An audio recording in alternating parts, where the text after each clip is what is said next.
I got a question on heat pumps in general for the up here. Why the efficiency for the standard heat pump to dump into the air versus going into the ground?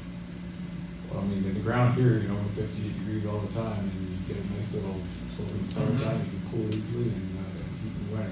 So, yes, the efficiency is a little better with a ground source heat pump. The problem is the installed cost of the ground source heat pump being very high. And the other thing that doesn't get factored into that efficiency of the ground source heat pump is the pumping energy required to pump through that ground loop.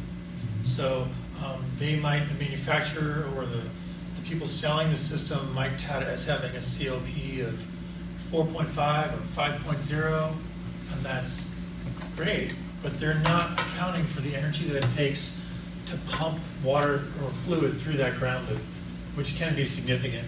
And also they're not accounting for the energy that it takes to distribute that heat throughout the home.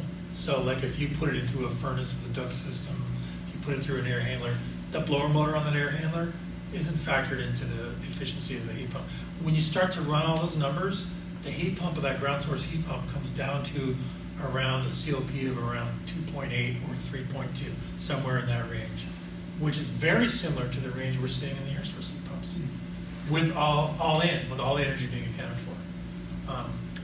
And at the installed cost, that's so much higher because you have to do all of that groundwork. You know, a lot of people are saying, well, the air source heat pump really is an easier and viable solution.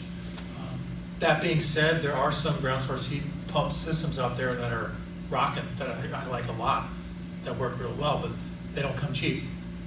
I mean, is this something, the ground source, can you put that like underneath the leach field when you're doing a leach field? Well, leach field, Or you're 3 feet below? Or it needs that heat. You don't want to extract that heat off the leach field, and the leach field's not going to work properly. Well, underneath it, I mean. Yeah, it needs, those enzymes need heat to do their thing. Typically, the ground source heat pump is connected through standing vertical column or through the well, right? So they'll just drill the well a little bit deeper to give it some more capacity. And sometimes they drill multiple wells. Again, there's a really good place to do some energy efficiency. So drilling wells gets really expensive. So if you're going to drill a $15,000 well, I say put that $15,000 into the envelope of the house and put a heat pump that's half the size in it. It only needs one well. You know, so that's where it starts to really make sense to do energy efficiency. Ground source heat pumps. The good news is don't need backup heat, right? They can just keep up with the load. Yeah. What's the cost for a heat pump? So that ductless mini split that I showed you with the unit on the wall and the unit outside averages about $4,000 for a one-zone system. For a multi-split with like 1 outdoor unit and 2 indoor units, it might be around 6,000 or 7,000. It's going to all depend on the house, you know.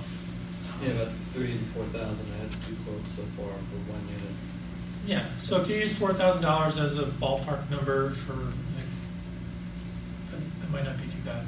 And so that's not going to replace the furnace completely? No, you would leave your furnace right where it is. Heat source. And you would use that when it's very cold out and you need more capacity that your heat pump isn't giving you. The other reason people leave the system in place, the existing system in place, is because sometimes that heat pump won't heat the whole house. Like there might be a zone way out back at the master bedroom suite or something like that that the heat pump doesn't have access to. So you would need to keep the conventional heating system to do that other work. So if you're at a point of potentially needing to replace the furnace, this isn't the answer? No, but it can really prolong the life of an older furnace. Like if your furnace is working fine, it's just older. What if it only had to do 20% of the work? You know, then it might last another 10 years or more. Whereas if it had to do 100% of the work, it would probably go a year or 2 and then be defunct. So you can prolong the life of the system by not using it that much. Look at it that way.